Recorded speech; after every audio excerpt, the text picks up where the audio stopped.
All right, and we are live here on the Brags in the Stands YouTube channel. It is Feed the Post. Aidan, Kunst, and Joe Jackson.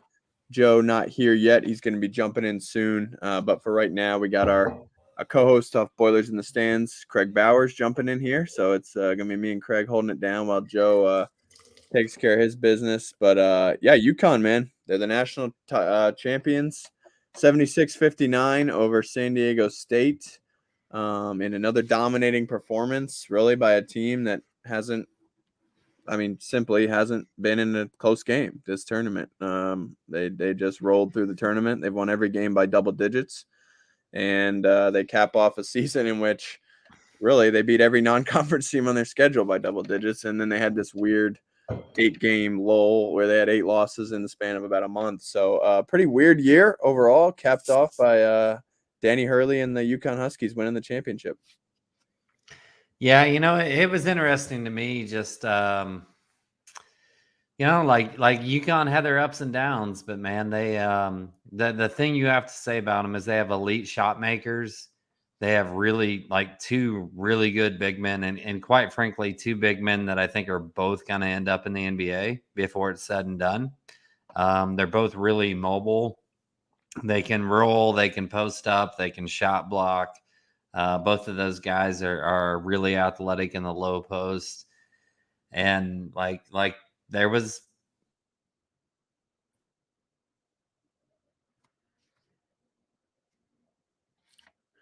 Craig, you are frozen right now, and I have stopped being able to hear you. Definitely am. Can you hear me now? Yeah, I got you. Yeah. There was some back and forth in mid-season, but at the end of the day, like UConn beat the teams they had to beat, and they beat them convincingly. We'll leave it at that for right now. I guess, what were your thoughts on tonight's games? Yeah, I mean, it went about how I thought it would. It was a team in San Diego State that um, just really relied on tough shot making and a lot of times, pushed the limits of physicality throughout their tournament run and essentially employed a strategy at times of daring the refs to call fouls. And that's a dangerous game, although it's worked for them so far, and they're a great team. I think they're really well coached.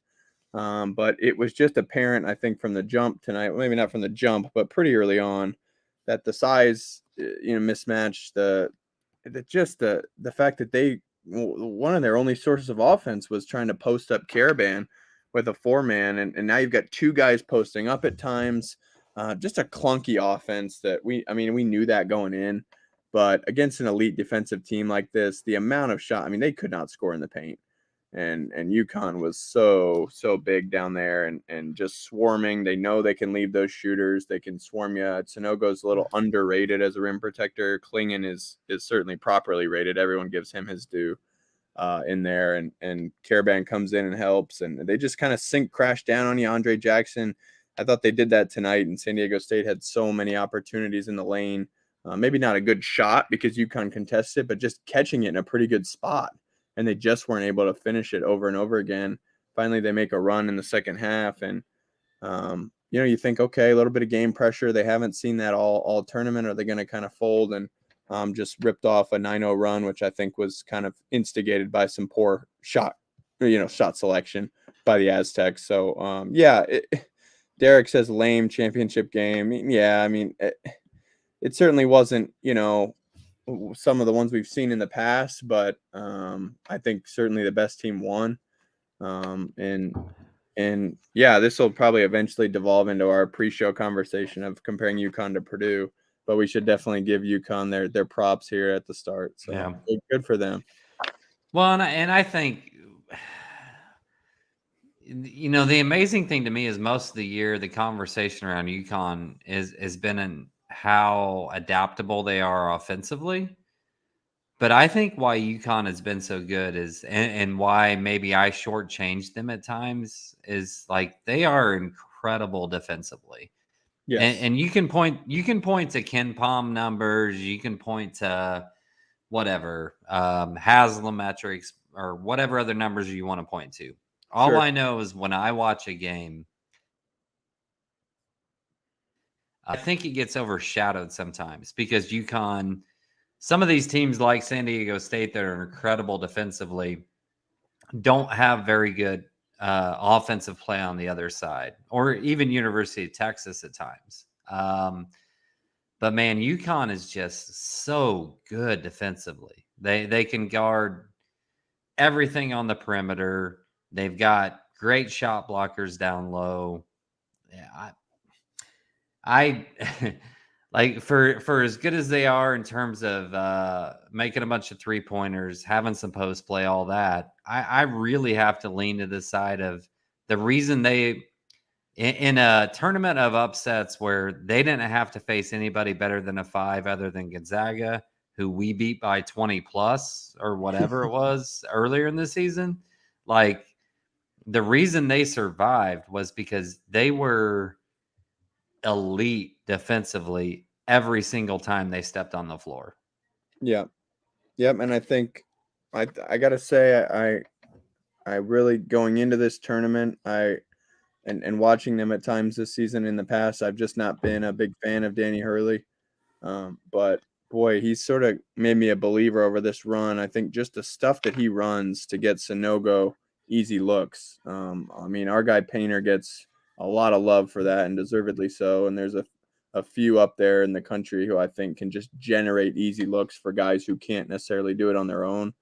And boy, I think he proved he's right in that conversation, Dan Hurley and his staff, obviously, because the way they get Sonogo those high lows and that's an identity on offense. They may not be the most explosive team on offense, but I do think they're full of good decision makers with length who all can throw it in there to Sonogo. It's really it is. It's sort of like a supercharged Purdue in that you even kind of look down up and down the roster and the best guys for UConn are like better versions of their counterpart at Purdue.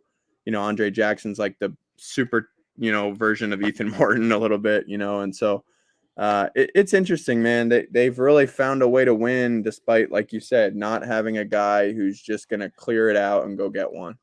And maybe that's been the thing in the past of, with it felt like with Miami, it felt like that was what Miami had that could separate, and then they just dominated them too. So yeah, it's a pretty unique run, I think. Looking back, I don't know how many teams sort of played the way they did and were able to dominate like this, but yeah, definitely made a believer out of me. Was not a fan going into the tournament, even just as recently as a couple weeks ago. I was like, okay, they're probably gonna lose to Kansas or Arkansas, and then they just completely flipped it.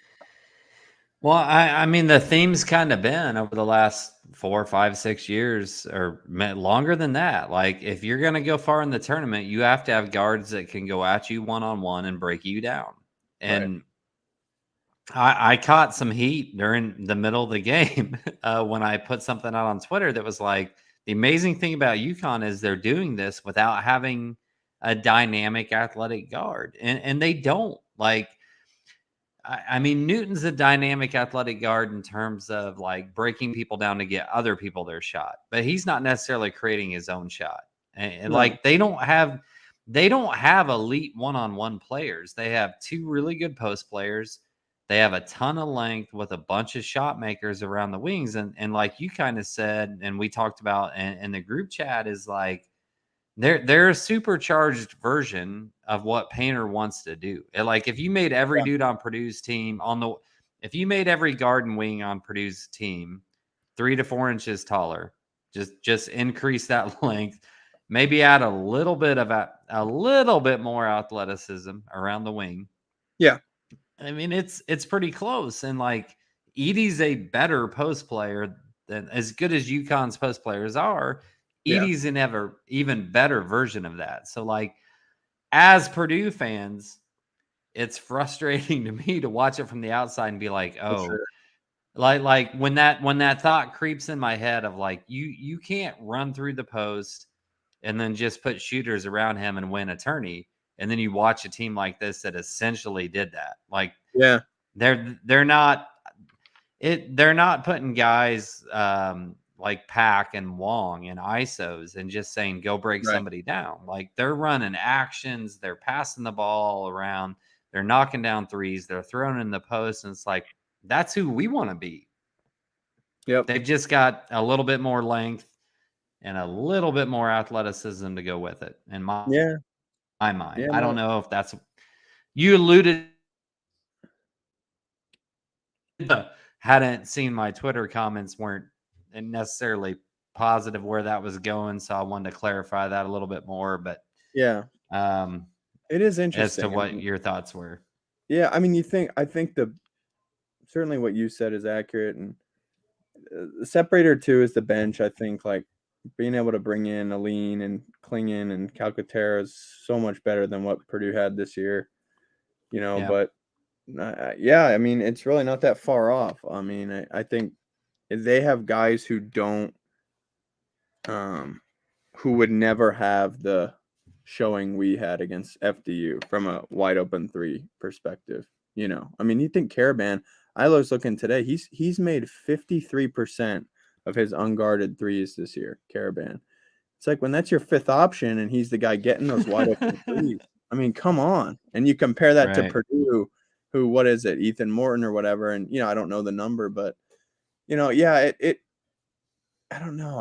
I don't know what the formula is. Painter talked today a little bit about, trying to get more quickness in, and I get that. I mean, obviously you're never going to have a ton of size with Braden and Fletch as your backcourt, but yeah, it does feel like there's a blueprint there, and if we had just assembled a roster more like UConn. I mean, they you look at how they built that roster, they really found that sweet spot of guys who are kind of just outside that one and done recruiting ranking. A lot of their players are, like top 60 guys, not top 30 guys. I know Hawkins was like in the 50s, Klingon was in the 50s, Sanogo's in the 60s. So, that real sweet spot, I think, in recruiting where, the guys are going to stay a couple years, but they're right, still, highly productive.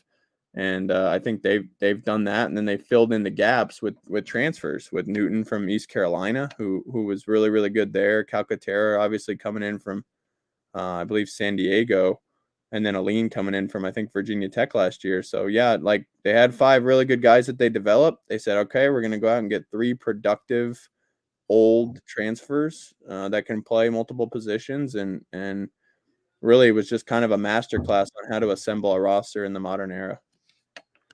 yeah, and I think, I mean, you kind of hit the nail on the head with when you look at the experience that's in the Final Four this year. You don't need one and done players necessarily. You you need dynamic players to some regard, and you Yeah. need shot NBA makers. players, some NBA players, probably a few. Some Yeah. it's almost I I mean, and like, can you imagine being like, hey, Matt Painter, I need you to go find guys who are ranked from 30 to 80 who are going to qualify for the NBA, get Right, drafted in the NBA in 2 to 3 right. years, but make sure you don't get guys that are going to go too soon because we have to have experience because that's what the tourney says you need. Like Well, yeah, it's the that Crier that is debate, there's right? I mean, so much luck to that of like yeah. you have to have experience, but you also have to have playmaking. So like yeah, like you said, you almost need to hit that sweet spot of like, I'm gonna find the guy that's I mean, you need to find Carson Edwards and Jaden Ivey, guys that are 40 to 80 Right. in the rankings that are gonna be there for 2 to 3 years. Um, Eventually end up in the NBA, but not leave so soon that you're in the Kentucky situation where I mean, Calipari is the greatest recruiter in the history of the game, most likely, right? In terms of just being able to attract talent. And yet he can't win a friggin' tournament game. So Yeah. like you don't want to be that guy, No. but you don't want to be a guy on the other end of the spectrum that can't bring the talent. So you have to like there's a sweet spot of finding those guys that are 40 to 80 and like gonna become NBA talent, but not necessarily be there too fast. It's a weird dynamic in college basketball right now. Yeah, it is, and so much of it is luck. I mean, and then we'll conclude this, and then we'll get Joe's thoughts. But you look at Tristan Newton. I mean, yeah, it's speed dating in the portal, and you kind of it's a little bit of guesswork. I mean, you're all these guys have similar profiles in that they I average. like that. Speed dating in the portal. I like that. It is, and guys, like you go look right now, and how many like 10, like the range is like 10 to 17 points per game at the mid-major level. And it's a guard who probably didn't get many rebounds, probably didn't get many assists, like fairly efficient, whatever. There's so many of those guys out there, and you're kind of just trying to guess which one is the right fit. We took David Jenkins. I mean, I love David, but I mean, he's no Tristan Newton from a versatility standpoint, from a length standpoint, Right. So it's almost, and there's so many other examples. I think if you look through it of guys who, But I don't know that Barron Painter misevaluated though. I Like don't think he did. he I don't went think he did. no, he went after Nigel Pack. Yeah. He went after what's the kid's name who went to Texas? Yeah, Hunter, yeah. Hunter. Like it's Jameer not Young. like Painter Well, he went it's for not it. like Painter. I mean, he went It's for not it. like Painter misevaluated. Like we just didn't land him, Yeah, and I guess it. No, it is, and final thing is just like I don't know what the balance is between. There was obvious connections with Nigel Pack and Purdue, Right. but it's like because it opened so early, like whoever you make your number one priority, and then 2 and 3, if you don't get those guys, now you're shopping at the bargain aisle, and unfortunately that happened to Purdue last year. Whereas like maybe if you identify a guy like Newton, who of course I'm just using this because they just won. I'm not really like this isn't a critique of Painter or anything, but it is interesting of like, okay, I can guarantee that Purdue gets a Tristan Newton, or we have a X amount of chance at Nigel Pack. Like, what do you do? So I don't know. The portal's so crazy, but and certainly Purdue's wrapped up in it right now with some guys. I mean, and then MKX says he thinks Painter did overestimate, and I'd go like, I just jumped in, so I have really no clue what you guys said or didn't say, but like Pack was 24 hours away from signing with Purdue from everything that it sounded like, and then just kind of last second was got the bag. I don't know how close he was for Hunter, but even we found out Jameer Young, Purdue was top 3, and obviously going home kind of overrode that, and can't blame him for that at all. Right. It wasn't. Yeah, I don't think it was. If he was just like Painter knows who he can get and who he can't. If he's going after, that's why he doesn't recruit 5 stars, right? Like he's realistic. He said it. He knows he can't get them. Right. So that's why you see who they mentioned. He got Swanigan and he got Catchings. That's true. Yeah, but like not consistently. Both Indiana guys. Right. Both Indiana guys. Well, all right, Joe, let's get your thoughts on the game. Craig and I have kind of gone over it, kind of gave UConn their props, but just take it wherever you want to go with it. Yeah, I mean, in terms of excitement, wasn't the most exciting game. Even when San Diego State was hitting those first few minutes, I was just like, yeah, this just doesn't feel good for them. Just the way that they were getting their shots didn't feel sustainable one bit. But if they were able to, and that's just what they had to do, right? They needed to hit at that level, something that they haven't really done. Then they kind of MO the whole tournament of not great first half, and then just eventually be physical, not go on a streak of just being able to knock down tough jumpers, and then it came a little bit in the second half. But UConn was just too good everywhere, just better up and down the board. Have Sanogo, who's one of the best players in the country. Have wings who can shoot, who can make around him. I mean, like you look at the roster, it's legit. Another team that's legit 7-8 deep that you trust all of them. Going from Sanogo to Klingon is unfair. And like it just isn't fair. Like that's Sanogo is gonna body you down low and just seals and putbacks, and then Klingon's gonna come in and just rim run at 7-2, and then both are gonna defend the rim well. I know at one point San Diego State was like 0 of 7. San Diego State finished 3 of 10 on layups. Some of that's just bad variance, but a lot of it's great UConn defense. It was great contests all night. Just collapsed on them in that paint, man. Just swarmed them. And honestly, from watching UConn early in the season until late in the season, everybody wants to talk about Hawkins and Newton, The thing that jumped out to me was when I watched Sanogo early in the season, like I thought he was kind of sloppy around the rim at times. I thought he he really didn't have much else outside that. And like as the season went on, he got so much better up at facing up, turning, and like taking a dribble or two and attacking the rim, and just his touch. And then clinging. Like I just felt like he got so much more comfortable in his body, just in general, just in the way he moved out there on the court from the beginning of the year to the end of the year. And like that's tough. what jumped from the first 10 games to the last 10 games of the season. Yeah, I mean and there's been a ton to talk, or not a ton, but there's been talk of like how many pro prospects are in the Final Four, yada yada, and all that. UConn has 2 legit NBA guys and 2 that have potential. Who are your 2? Like Hawkins and Klingon. Okay. Klingon. Yeah. Sonogo just too small. Sonogo is the one that I think he's kind of like the Sheway type of like, and I'm not scout or anything. I think he'll get a look. I'm confident. I guess I should say I'm confident in Hawkins because he's only like 6'9", right? Yeah, he's 6'9". I'm confident in Hawkins and Klingon sticking in the NBA, and then I think like Sonogo. I think if Jackson can find a jumper anywhere, he has that size that you'd want. But yeah, I think he goes to Europe for a year or two, and like if he makes it in the NBA, he's going to go to Europe or China or for a year or two, and then come back. Yeah. Yeah, well, but my whole point is there's still just like there is still legit talent there.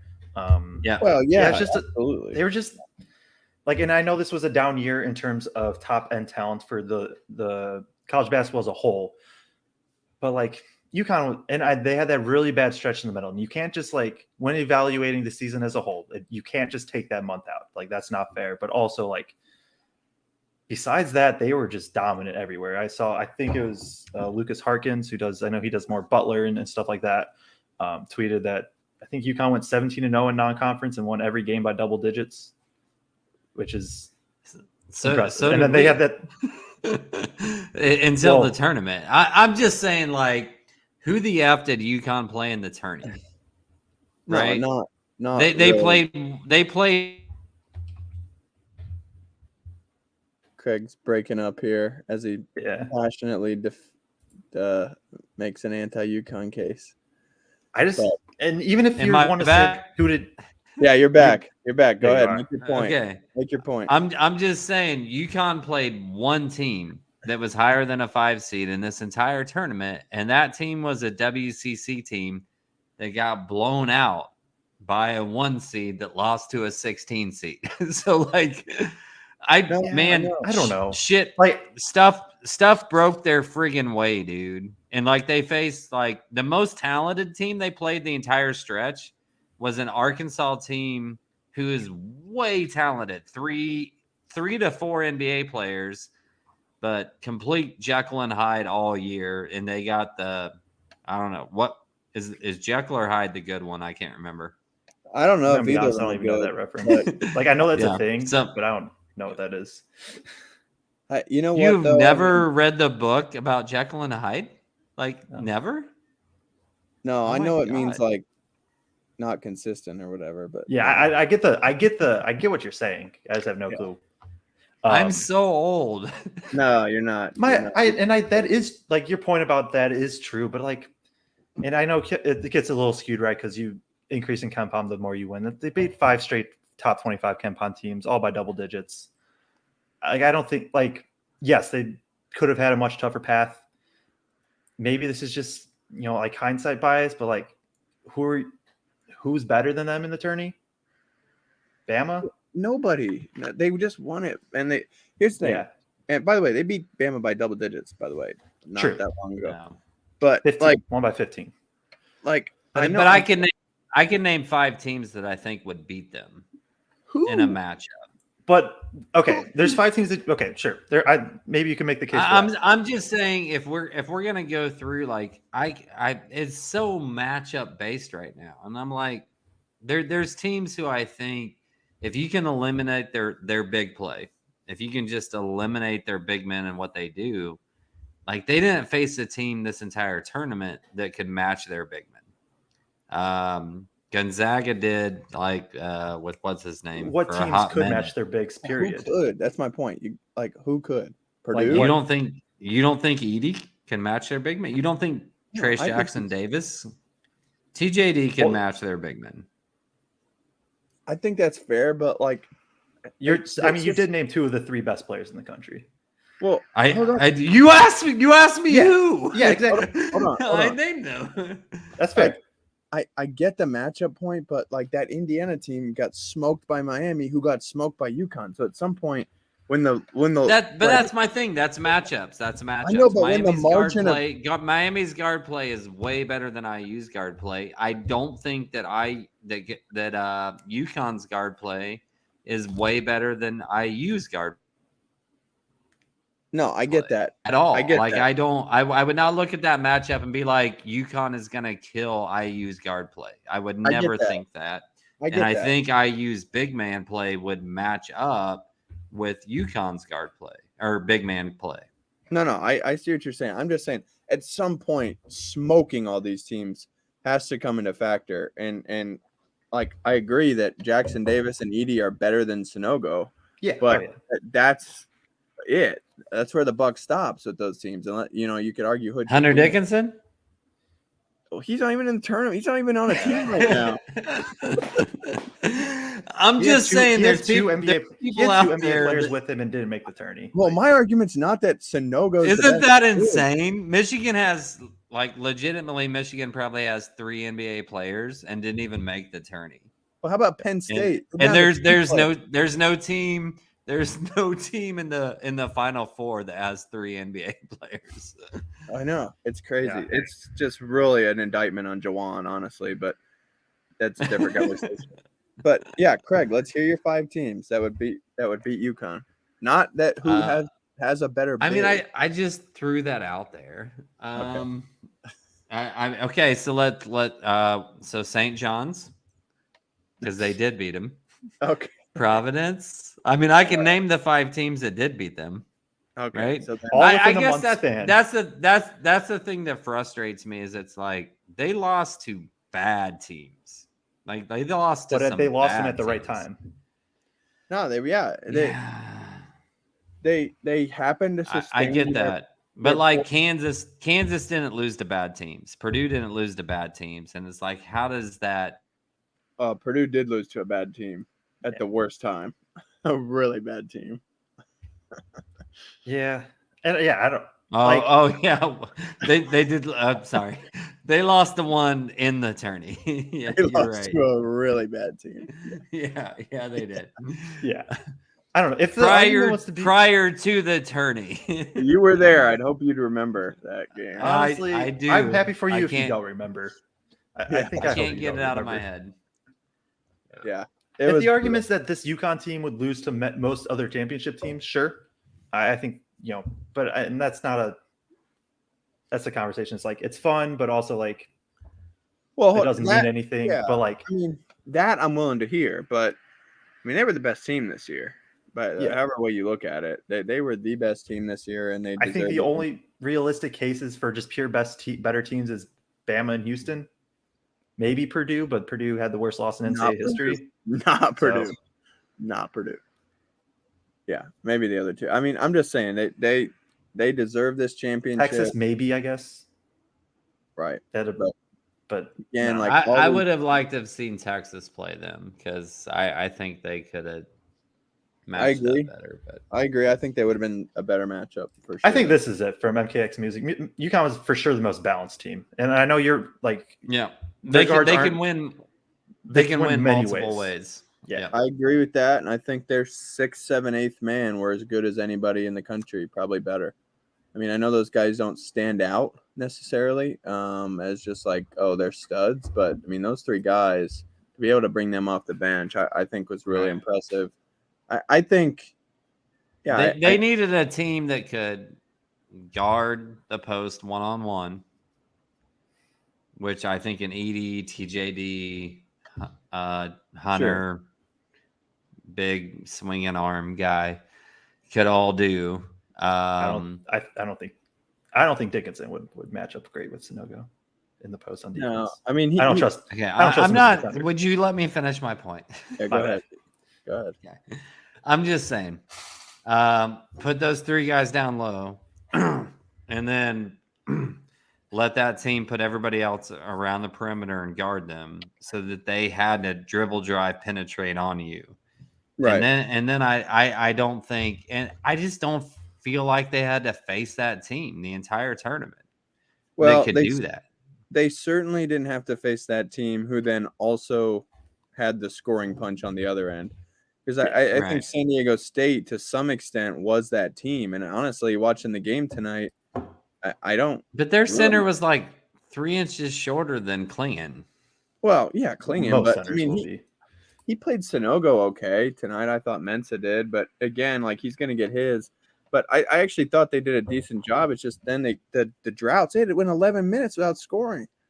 I mean, Right. that happened in this game. That's a 27%, 28% of a. I mean, holy crap! Like, And then you get you like, just looking at the stats. Newton goes for 19, 5 out of 11. So what? 4 of 8 from 2. Hawking goes 5 of 9, 2 of 4 from 3. So that's 3 of 5 from 2. Like, yeah, they had the extras too, which helps. And- Jackson and gets Hawkins- 6 assists. and Hawkins delivered some daggers. Oh. I mean, I thought the one to Just put him some up. tough shots. Yeah, the one to put him up 8 was a really big shot. I mean, to go from, what was it, 60-55 after the free throws. Yeah. He curls off that screen and just bangs a 3, and it's like, oh, wow, this guy is, I mean, he's just a shot maker. And I thought Newton was great as well. So, hats off to him, man. I mean, they were awesome. I think to me, they're the best they're the most complete of the 3 UConn teams that have won it that I've watched, which are Kemba, Napier, and this year's team. I don't know how you guys feel about that, but they have now won. I'd say most complete. Yeah. Yeah. for sure. Yeah. I mean, I they've now won 5 since '99, which Once is every pretty 5 years. Just unbelievable. blows my mind. A team in about as infertile recruiting grounds as you can think, up in Storrs, Connecticut, have really, I mean, just turned into a dynasty of blue blood. So pretty impressive. Yeah. Well, and if you're just a casual fan looking from the outside, like, you had 2 guards go on incredible runs in the tourney. And you had a team, like I said, that just didn't have to play based on seeding the best competition. So, like, I get why people, what I want to say, not hate UConn, but just kind of like dismiss the blue blood talk with UConn, because it just seems like they've, I don't want to say lucked into it, but man, it seems like they've just gotten some breaks along the way, or some like crazy You have to, runs, or whatever. Like, it's just been nuts, man. But you have to win it. But Yeah. they've gotten it like They've gotten it. this is like the dude that goes to the local gas station and wins the lotto 3 times in 5 weeks. Like, Yeah, no, it kind of is. Like, it really, I mean, none of these, I believe Kemba's team was a 3 seed. This team was a 4, and the one in Napier's was even lower. So, like, that I mean, was you like really- an 8. yeah, Napier's we were was like 7. an 8 seed. 7. Okay, yeah. Like, that is a good point. I mean, because pretty much every other title has been that I can remember, at least in my viewing history, which is basically 2010 on, has been a legit, either a blue blood or just a team that you knew, like a Baylor that one year, where it's just like, okay, they're like Right. freaking dominant. They were you know? just, But yeah, insane. they were a 1 seed, you know? Yeah, like, that's my point. Like, I don't know. I don't think anybody else that I can it's recall. like UConn has the magic touch when it's Yeah. not. I mean, um, I have the past destined champions pulled season. up. I mean, they could win. Kansas, like, running back, Kansas, Baylor, COVID, Virginia, Villanova, UNC, Villanova, Duke, UConn, Louisville, Kentucky, UConn, Duke, North Carolina, Kansas. Yeah, and The 2 some of those Floridas. teams, some of It's those just- teams got breaks, like Virginia. Obviously, we know that. I don't have to tell you guys that, but they were still a 1 seed. I mean, they were still It wasn't like they were like, yeah. you just have to get bound. Like, if whatever, if Purdue just gets a couple bounces their way, who knows how it shakes out? And you could say that probably for most teams. If Brandon Miller doesn't shoot 3 for like 500, are they able to go far? I know you can make the case for most legit teams. If DSU doesn't hurt, didn't call a foul. If that ref didn't call a foul on Nemhard, yeah. There you go. If DSU doesn't get hurt for Texas, like, do they beat Miami? A lot of what ifs, but UConn comes out on top. You got it. You play who's in front of you. Yeah, no, you do. You do, and well, I guess the other. I know. I'm sorry. I know we're probably wanting to move on and wrap up soon, but like, even out of the what they were the West, like, who would have beat them? I would have taken them over Kansas. I think. Kansas was the one to me. If they had Self, I felt like they were the team that could beat them. In that, I just think their veteran presence and then wing scoring. That's what I had picked. I thought they could get past Arkansas, but then they didn't beat Arkansas. So I mean, they didn't get. Which, by the way, speaking of that, Bill Self holding a press conference. I think tomorrow. That Summer saying maybe his retirement. So is he all recovered or is he not? Yeah, I don't know. He's dealt with a few health things over the past few years, but that's going to be interesting this week. Seems like we always have a surprise retirement here. Yeah. Hope everything's all good with him. And if he is retiring, it's at least not fully due to like health stuff. More just he's just ready. If you guys, we can kind of go around and do final thoughts on the season here. I can start. I just think what a weird season with the introduction of some things that we haven't seen in college basketball in the past.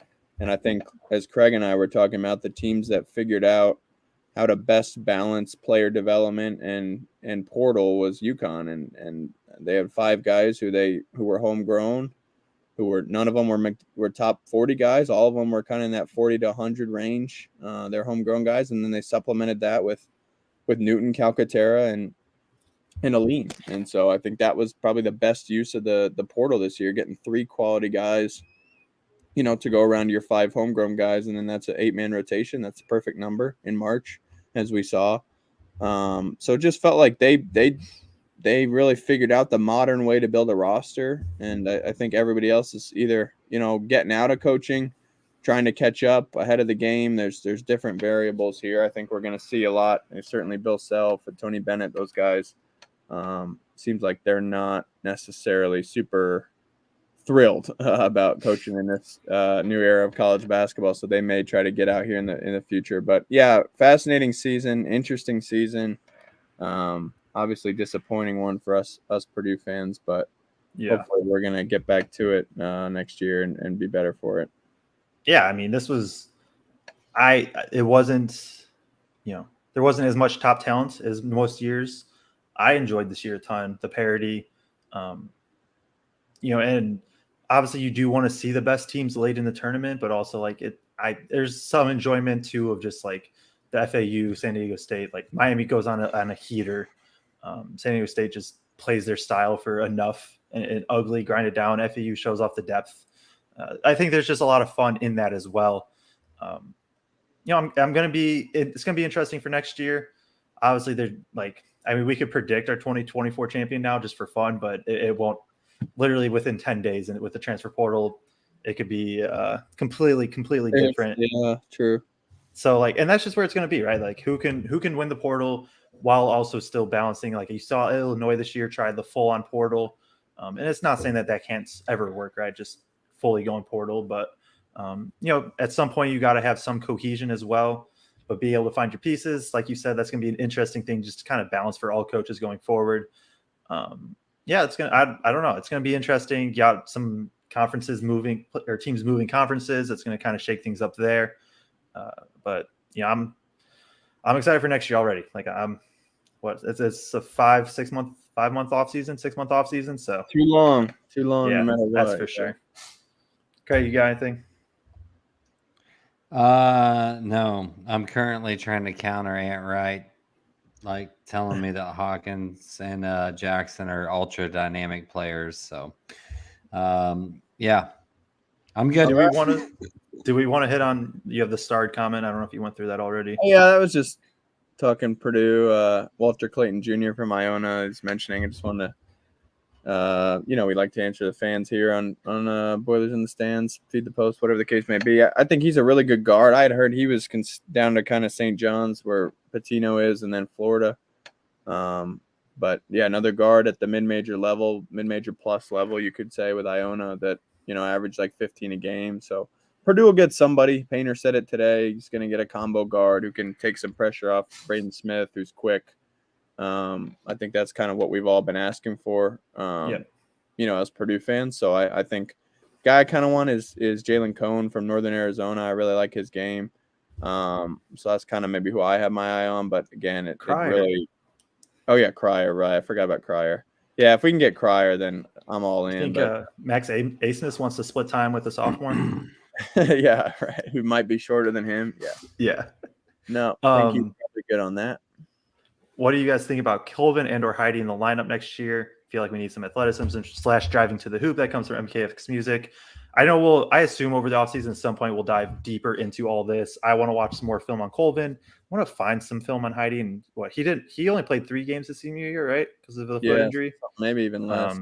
The athleticism, you see it in pre-games, and I've posted some stuff and there's been plenty of pictures. Like Heidi just absolutely flies.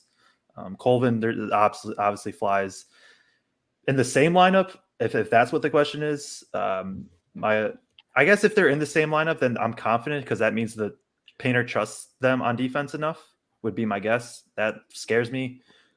Just off rip is the defense, and that's gonna be the thing with Colvin next year as we get into it. Is like if he can buy in defensively and play, then yeah, he's going to play and he's going to bring athleticism. Absolutely, is a team that needs it. I don't think anybody had more than, besides Edie, nobody had more than like 90 attempts at the rim for Purdue. You just need somebody to be able to take off the pressure when teams triple team Edie off ball, like when he doesn't even have the ball. Purdue needs to get to a point where they can just score. Like that shouldn't be an option at some point. And if that happens, then I think teams are in trouble. Yeah, and really, really in trouble. If Edie comes back. I think those two guys in Colvin and Heidi solve one of Purdue's issues, which, like you said, is the ability to get to the rim and attack a closeout and just go fly to the rim. We trust Heidi with the ball? No, at all. Okay. I don't at all because I just don't know, and I just assume not because he's kind of stiff. And so, but what he can do is if he's wide open from 3 and a guy's running at him, he can shot fake and go dunk on somebody. Yeah, and so can Colvin. So like that's great, and they have that mentality. Yeah. It isn't like, oh no, we're just gonna chuck another one up or we're driving to pass. No, we're driving to dunk on your head. Those two guys. So that's great. That solves that issue. What I don't think they solve is, like I said, the ball handling, an additional quick ball handler. Those guys aren't real quick laterally.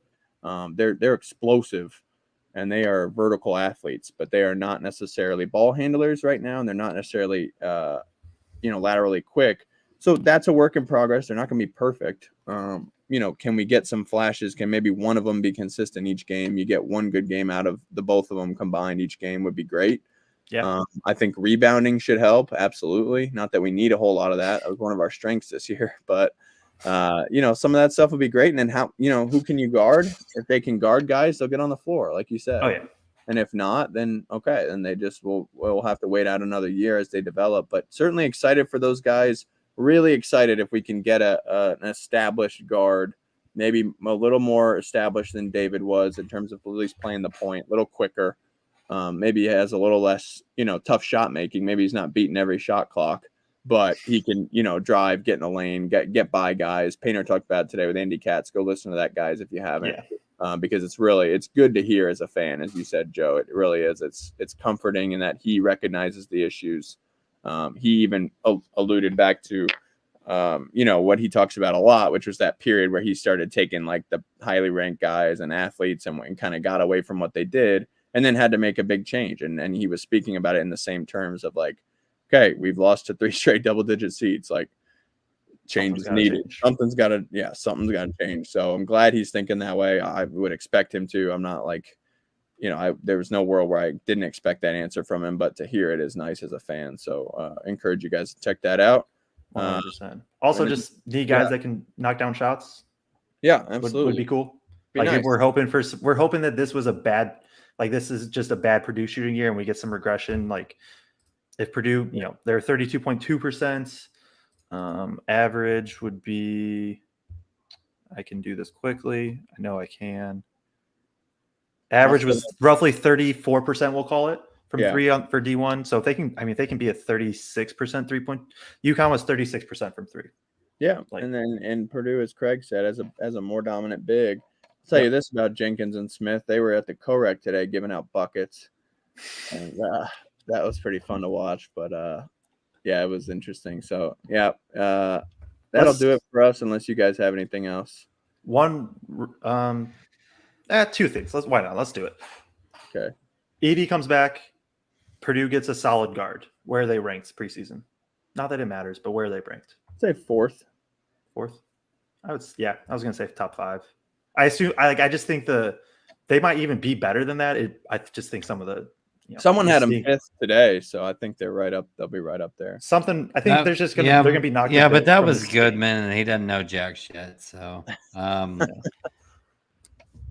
honestly, whatever. I think they'll be, if Edey comes back, they're top 4 automatically. Like regardless of who joins them, if Edey comes back, they're top 4. Yeah. If you land Cryer or someone like Cryer, Cryer, they're Cryer. We're number 1. Yeah, with Cryer, we're number 1. I was gonna say we're someone like Cryer, but there's only like 2 other people out there like Cryer, so I won't extend that too far, I guess. Oh wow, Aunt Wright's coming for your neck, dude. I'm gonna have to check that. All right, before. He tried to say something about like I'm gonna get off Twitter if I don't call them athletic, but they're not. They're not athletic. Like they're long and they shoot. They're not athletic, so they're not Jaden Ivey. Yeah, no, they're not. There we go. What would Edey and 4 scrubs from the co-rec be ranked? I don't know. They'd probably be in the top 2. You're saying what would Edey, Joe, Aidan, and I be ranked? And Greg? Yeah. Surprisingly enough, Greg has an incredible 25-footer. So is that true? I'm gonna say 75th to 80th. There we go. We have the 4 of us. We just have to get the ball to Edey. Just figure it out. Right. Heck, we look exactly like Purdue did against FDU, 4 of us. At least on offense, Defensively would be different, but offensively. We haven't even talked about our 5th. Like, we don't know who our 5th is, man. It'd be the same game. All right. I don't want to go down that road. Last thing before we get out of here, just for fun, because it doesn't actually matter who's winning 2024. We got to be like the rest of the, we're going to see a bunch of way too early top 25 and all that. We'll get in on that. Who's winning next year? Duke. I said it. This is putting me on the spot because you got to think about transfers and this is the caveat is like this doesn't matter in like 3 weeks when half the rosters are different. Yeah, I don't know that I can even comprehend this right now. I'm trying to think about who's leaving and who's staying and transfers and Marquette. I'm gonna go with Marquette. There you go. I have a big crush on Shaka, like a coach crush. I love him. I love Shaka. So great guy. I got to meet him last summer. He's awesome. Basically, everybody comes back from a really good team that plays really sound and is really switchable. And if he can just add a couple of guys to that team, I think they could be incredible. So fair. I'm the homer. I'll just take Purdue. Edey comes back. You get a guard. You took Purdue in the tourney too. Yeah, this did not go well last time. I think people would feel better if you did not take Purdue, Joe. If not Purdue, then give me who's coming back? Purdue. Okay, my Purdue pick is like actually semi-serious. No, I know. So was your other one, and it was justified. It was justified, but it just didn't. Don't shoot 4 of 18 on open catch and shoot threes. Oh, that'd be great. Man. Yeah, this is crazy tough. Duke's gonna be very good, guys. I'm just telling Yeah, you. Duke Shire can is. coach. Give me.